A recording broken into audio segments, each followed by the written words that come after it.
Hello again, it's Kathleen Littleton from Cross Stitch Antiques.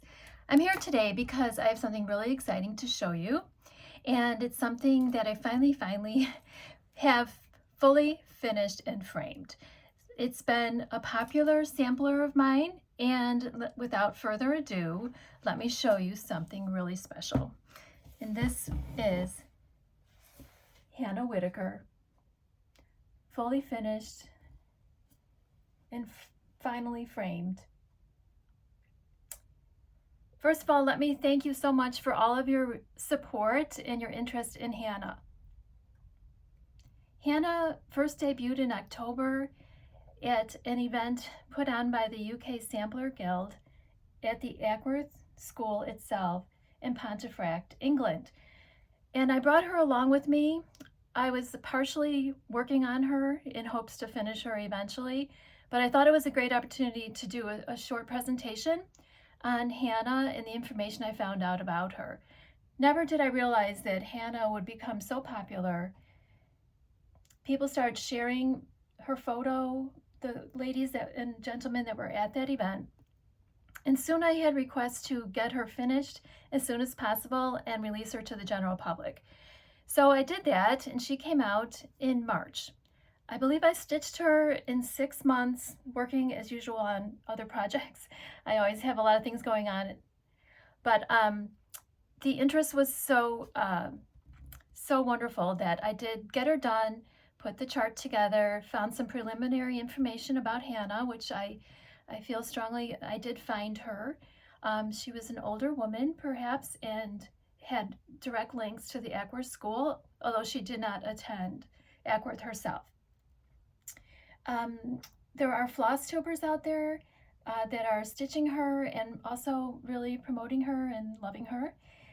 One of them being Jackie from Comfort Stitching, who is delving more deeply into possibly the background of this Hannah that we're trying to learn more about. So if you're interested, please go to Comfort Stitching and follow Jackie, and I'm following along with her to see what else she can find out about who stitched Hannah.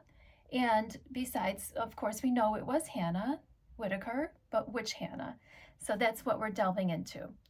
A couple more things. Since she was published in March, we have discovered there was an error on my chart in terms of a DMC floss, which was listed twice.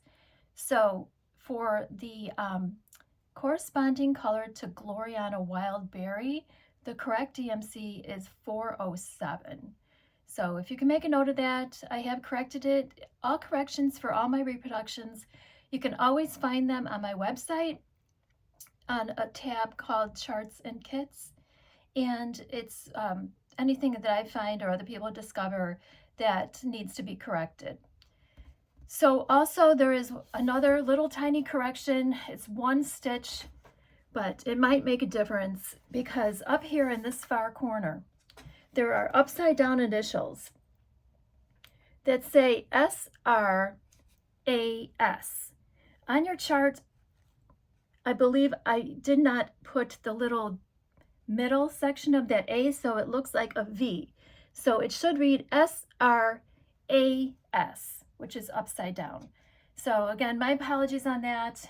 When I show you the antique in a minute, you'll see it was very faded and almost threadbare in the corners, but with minute magnification, I did discover that, and it might not have been put into the chart. So there's your beautiful Hannah Whitaker, and again, thank you so much for all the support and all the love. And she's available as well on my website now and in general release at shops.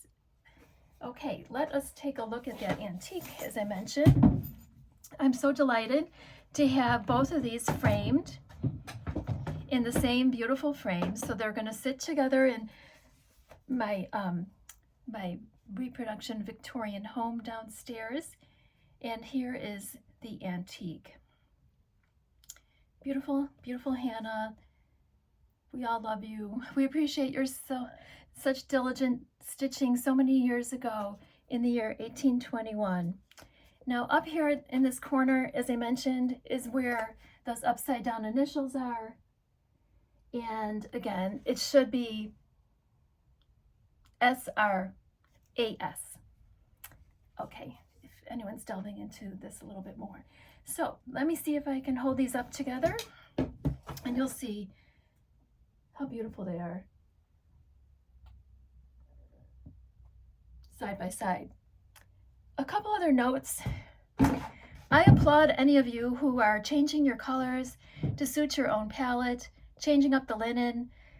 As a reproductionist, I rely on my own creative instinct, my own eyes, my own choices of colors. I do try to stick as closely as possible to the antique. I truly do like the muted colors, but here we have Hannah, very faded on the front. I chose to incorporate colors from the back as well that added more vibrancy to the reproduction. So, but some people are changing it up completely, and that is wonderful. I applaud you for your creativity. This is your sampler in your hands, and you should make it how you want it to make it and how you want it to look. So please never hesitate to do that. And these are things we are making for our own family, for our own homes, for hopefully our posterity. If our children and grandchildren still appreciate history like we do, they would want some of these samplers, I hope, someday. And that's why I do it, first of all, because it means something to me personally to delve into the history of these girls, to reclaim these beautiful samplers that were made so long ago and bring them back to today's world so that we can all enjoy their beauty. So just real quick, I have Hannah's chart here available on my website as well as in shops. Now, since I came on to do this video, I realized this might be a great opportunity for me to share very briefly my what I call friends of Hannah today, because surrounding me, I have within my touch at least maybe 12 to 15 other Quaker samplers, many of them of historical significance, that I would like to just kind of go through very quickly today. I have done presentations in the past on the topic of Quaker samplers for guilds and for shops, including at the Attic, at Hobby House Needlework, and many guilds here in the United States. So I do have a lot of information that I've researched about it and have also put together a couple booklets for those presentations, including this one, which is Quaker Samplers, Not Just About Medallions, and another one, which is called Sampler Schools, Ackworth, Westtown, and Bristol. While these are not available for purchase at this time, I would be happy and available if you or your guild or a shop that you're interested in would like to have me come and give an in-depth presentation on this topic. I would be more than happy to do that. And I do have several of my collection here, my Quaker collections, that I have not yet been released to the public, and some of you might not have seen these at all yet. So I'm going to go through some that I have around me, and I've been collecting them for quite some time. So some of this might be a first sneak peek for some of you. Now, again, I mentioned the Ackworth School event in October. Sometime previous to that, I had acquired a couple of beautiful samplers and from Ackworth School. The first one being Mary Colby, which was released sometime back, I believe 2 years ago. This is Mary Colby, and she is definitively from Ackworth School. While I was there, I met the archivist who spent some time with us, and since then has shared with me so much information about the background of these three families I'm going to talk about briefly now. So she sent me lots of information about Mary Colby and her family life. And I do hope to put these together as a PDF download on my website as soon as I get a little bit more time, so that any of you who are interested can just download some of the history for free on these three historic significant samplers. So Mary Colby, and that is the medallion style polychrome of the Ackworth Style School. Now, another type of style put out by Ackworth are the extracts. The samplers were taught to these young girls at Ackworth using quotes from popular hymns or moralistic verses. And these two I'm going to show you now, I have not reproduced. They are very fine, very high count linen over one, so it would be very challenging for a stitcher to stitch these. But these two are sisters, Anne and Mary Binion. These girls were stitched in 1806 and 1817, and this is what we call the extract style of an Ackworth sampler. And just bear with me, I do want to put these down safely. And then the third type that, amongst others, were stitched by the girls in Ackworth was a marking sampler. Now this one I am not reproducing because basically, let me show it to you first. This is so beautiful. Sarah Harrison. The reason I'm not reproducing it is because many of the girls stitched exact replicas of this sampler. So the teacher was teaching them maybe from a model, but they all stitched the same sampler, and there's many of them that still exist in the Ackworth Museum. And other designers, namely Vicki Jennett of Needlework Press, has reproduced hers for an event, and mine is absolutely identical to hers, except I believe the color of the thread on mine is more of a navy, where hers might be a black. But the only thing that's different on mine is the name and the date. So I would not want to step on another designer's reproduction by also reproducing this. But anyway, Sarah Harrison also has an illustrious history. She is connected to the Lister family, who many of you have heard of Listerine. And there is a Lister hospital in England, and that is a relation to her. So again, the archivist has shared with me a lot of information about these three families.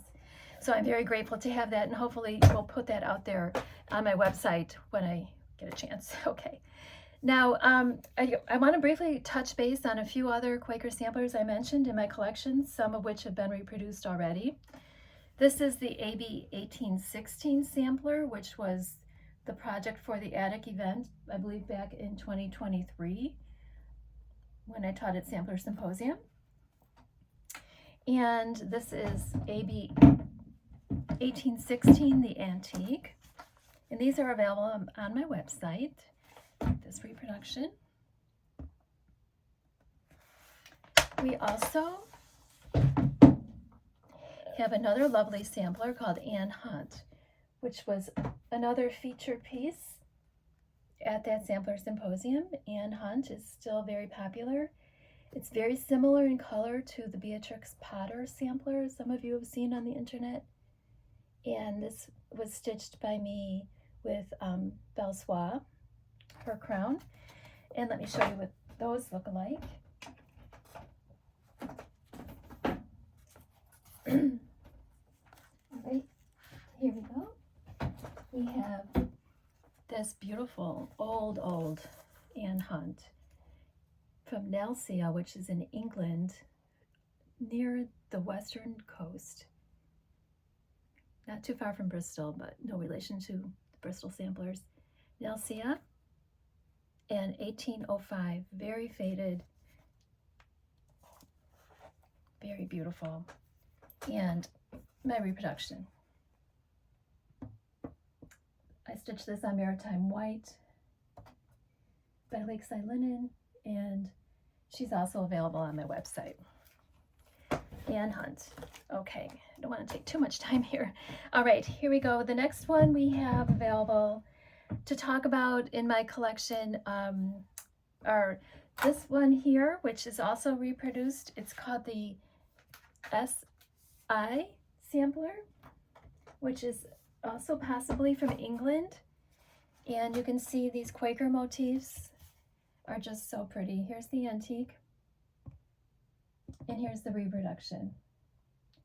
And this one was released in 2023. I can show you the chart itself here.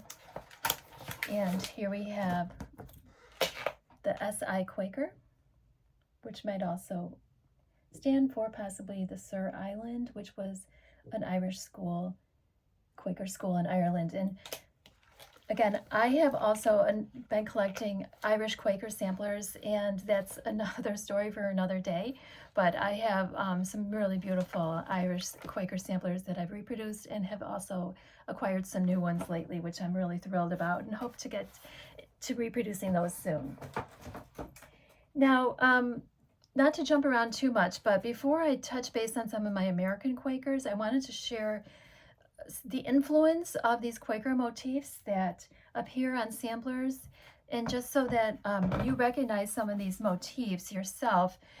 The more you stitch them, the more you recognize them, because they are very popular, even popular today on many modern designers, which I have many whips in my own stash, and I try to work on them a bit too. The Quaker style has really translated itself over all these many centuries, and it's still so very popular.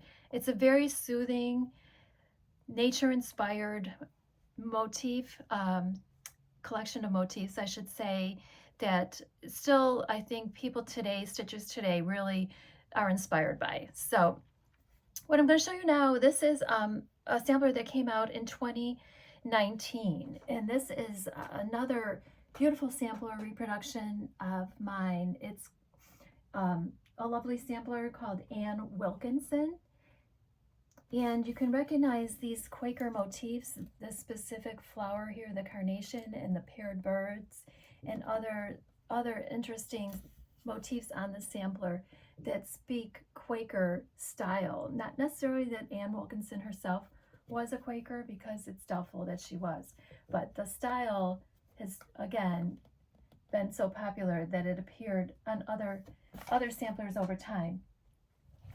Now I'm going to try to hold these both up. So this is my reproduction, and this is the antique of Anne Wilkinson. Again, just showing you how these Quaker motifs are still something that were imitated even back in the 1800s, as well as being something very much appealing to today's needleworker. Okay, let's talk a little bit about some of my samplers that are Quaker style and Quaker themselves from America in my collection. Now, well, before I do that, here's two more from England that I have not yet reproduced, but I would love to do these as soon as I can. This is another beautiful Quaker. This is from Wellington School, which is in England. Again, the western coast of England, kind of near Milverton, and I do have Milverton Quakers as well in my collection, and I've been doing some research on that topic and learning more as well about Sidcott School and Wellington School, and the families that started these meeting houses, and the type of samplers that were taught to the girls of those families.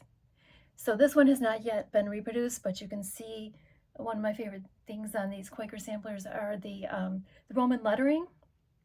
And oftentimes you have these lovely ligatures, which are basically two consonants put together for the ease of typesetting and reading.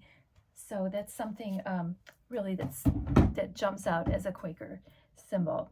And then the other one from England, which we have not yet been able to find Eliza Mullet, but this one is so faded. She was stitched in 1791. And again, it's this beautiful Roman lettering. There are ligatures on here as well. This is a very small marking sampler. It's done more of in a brown thread, so it might be a little bit hard to see today. Not yet reproduced, but again, available as a project if your guild or shop or class would like to have me come and talk about Quaker samplers. All right. Now, also this past March, I did release two other Quaker samplers, from America, and they were very popular as well as Hannah. And these, again, are two sisters. We have Mary and Maribel Chandler. So the marking style of sampler, and these girls hailed from New Jersey. So these are now available as well on my website and in shops. And these are American Quaker samplers. And I'm not going into a whole lot of detail because I do have a couple other samplers here I want to get to and don't want to make this video too long for you all. This is Mary, the antique, Mary Chandler. And again, you can see these motifs in the Roman block alphabet appearing on these, and her sister Maribel. And there we have the two of them together. Okay, everything's falling. There we go. So you can see them together. Okay. Now, let me just restore it here a second. Okay, what we have is, we are now in America, and I'm going to show you a couple more American samplers. The first of them being, in no particular order, one that I have not yet reproduced. It's been charted, but not out there yet. This is from Philadelphia, and it's from the North School, which was north of Philadelphia. This is a very historic sampler, and I do have a lot of research accomplished on this one, and her name is Abigail Woolley from 1805. So again, it's something really historic. I would love to present this as a project for a class for your guild or shop in the near future. Lovely sampler made in America. Now, of course, we can't go on without mentioning the Westtown Quaker School, which is the Quaker school that was established here in Chester County in Pennsylvania in the late 1700s, not too much after the Ackworth School was founded. So I do have two Westtown Quakers in my collection, as well as another sampler that has a Westtown connection. So let me show you, first of all, the one that's been reproduced already and is out there. This is Sarah Hughes from 1826. Sorry, 1826, and she's from Chester County, Westtown School. And Sarah Hughes has been reproduced. This is Sarah the reproduction. And again, look at these Quaker motifs. They're so similar to the Ackworth ones, but being in America, they brought their own style. And there's a lot more that can be said about that, but you can see the motifs, the half medallions, the beautiful florals, the Roman letters have translated for very purposeful reasons, many of which was the teachers might have had some background themselves, being possibly at Ackworth or other connections with teachers traveling from school to school, or also just moving to America and bringing what they learned with them. Another one that has not yet been released, which is reproduced, is this lovely sampler from Westtown. And she, this is the antique. I have stitched the reproduction. Was just dropped off at the framer yesterday, but this is Lydia Crawley from the Westtown School. She's definitely a student there, and she stitched hers, I'm trying to find the date on here, 1808. Beautiful sampler. I love the pops of the paint and very pretty muted tones. And again, here's that very same carnation motif that we saw on Anne Wilkinson. So you can see how many of these samplers have similar connections. So those were the two Chester County Westtown Quaker schools. The one that has a connection to Westtown is this Gloria sampler, which I've just recently obtained. She has not yet been reproduced, and I'm not so sure I will reproduce her because of this beautiful embroidered border, but this is so lovely. And the connection here, it says, wrought by Eliza A. McGilvery, age 9 years, E.M., Westtown instructress. Westtown instructress means this person, E.M., was her teacher, who was from Westtown, and perhaps somehow in some connection taught this girl, our girl, Eliza, who stitched her sampler in Merrimack, which I believe might be in Ohio, but again, I just received this. I haven't done the research on it yet, but you can see how these, again, motifs travel, the teachers travel, the beauty and the motifs are passed down from one place to another, from one girl to another, from perhaps a mother, and then they pass down from age to age through the families. A couple more real briefly we have, in my collection, which has, this one too has not yet been reproduced. This is also a Pennsylvania Quaker sampler, Margaret Knight from 1818. And again, just recently acquired. This is an American sampler from Philadelphia area. And what's really intriguing, this is such a treasure, is on the back, we have all these notes that someone diligently included, a family member perhaps, but very, very kindly shared all this historic information, taped it to the back of the antique itself. And again, I will be reproducing this. It's up for grabs if any of you would like to claim her for your guild, or shop as a presentation on Quakers. Just let me know. All right, so let me just talk about a couple more and then we will be finished for now. So we talked briefly about the motifs of these Quaker samplers. This also is a lovely sampler Quaker from Philadelphia, Pennsylvania area. Jane Milner, she has been previously reproduced and is on my website. Jane Milner is just a gorgeous, gorgeous sampler. So much to look at here, but this beautiful border and the beautiful interior cartouche and the year 1830. It's an extract sampler, but you can see also it has the Roman lettering, it has the beautiful florals, so much going on here.